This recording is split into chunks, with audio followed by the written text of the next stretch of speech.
Hey y'all, it's Hannah. I hope you're having a fantastic weekend. I certainly am. I'm out here in the garden and I'm about to harvest some seeds from my sunflowers. I have some spent heads and I just wanted to show you all how I harvest them and how many seeds you can actually get from a very small patch of sunflowers like these. Here are my sunflowers. They are incredibly tall, as you can see. This year I think we've reached about 12 feet tall. That's my guesstimate. But as you can see, there are a lot of brown heads on them. And those are heads that have dropped all their petals and they are done for the season. And they need their seeds harvested. These I did not do a very good job of staking, so they've fallen over. But I clipped this one off a few days ago. And just wanted to show you the seeds on them. It's easier to clip them off and then harvest the seeds, a few days later, versus going ahead and just clipping them off and doing it. So I wanted to do a time lapse for you guys of me collecting seeds from outside, but my phone overheated, which I'm honestly not surprised about, since it is 90 degrees outside with a heat index of 104, and my temperature gauge out here in the greenhouse says, oh, look at that, it's 104 now. So if it's 104.7, I'd be scared to find out what the heat index is, because it feels a whole lot warmer than that in here. And that's with the front door open and both fans going.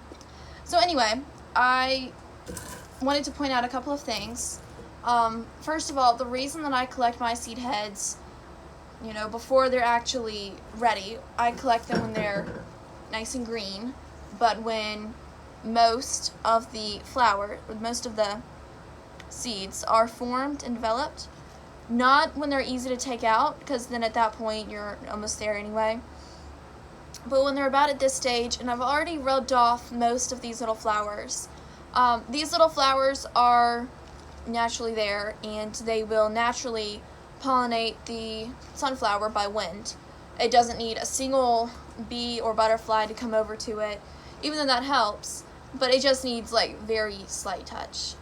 They're called self-pollinating because they self-pollinate. Even without a bee in a 4-mile radius, they will self-pollinate. So anyway, I collect them when they're about like this, and I set them out until they are brown and crispy, generally 4 to 5 days depending on the heat outside or whatever. But I collect mine early and then wait for that time range because, see if I can find a good one in here. Yeah, this one here. This is a completely green, slightly yellow sunflower head. But if you could see, I don't know if you can or not, I'll try to attach a picture. They are all gone. There is not a seed left in this, which is really a bummer because I love collecting seeds. But the birds, since these are about 12 feet tall, the birds love them and they fly over to them and they think they're planted just for them. So this is completely empty. I collect them early and set them even on the ground outside. I don't necessarily bring them in the greenhouse. I could if I wanted to, but them on the ground, the birds don't nearly bother them as much as they do 12 feet up in the sky. So anyway, I have already taken the seeds out of this in this big pot here on my lap. And these seeds are Mammoth sunflowers.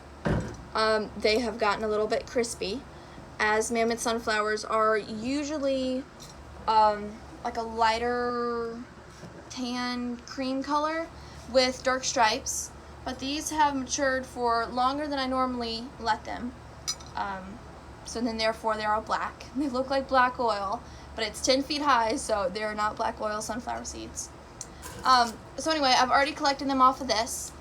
The reason these in the middle are still there is because, very much like these flowers here, the outside, as it's growing, the seeds are already, they're already forming and they're already ready to be harvested by the time that the inside has even developed enough to get them to be pollinated. Therefore, these in here are not quite ready, and you could try to plant them, but they're very tiny and very thin, which tells me there's not much actual seed in there that would make it grow. yeah, so anyway, I have already taken the seeds out of this one, and I don't know if I have quite another one that is ready. This one has also sat out for a couple of days. Normally what I do with sunflowers is I like fold the heads in half and rub my finger to get all of the blooms off the top and these excess fibers in the middle. And then you can literally move my bucket over. You can literally just rub your finger sideways, just like that, and they will pop straight out. Some pop further than others, so I recommend doing this on a solid surface. I am on my table out here with plenty of holes in it, so that's why I have this pot underneath me. So anyway, you just rub your thumb on it, just like that, your finger, and they do fly a little bit, as you can see. But then just that quickly, we already have this half of the sunflower the seeds harvested. So sunflowers really are not hard. It really does not take that long.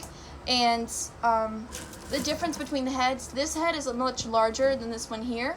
And the reason is because this is a Mammoth sunflower head, which normally they get about 3 times the size of this, but these did not have enough root space this year.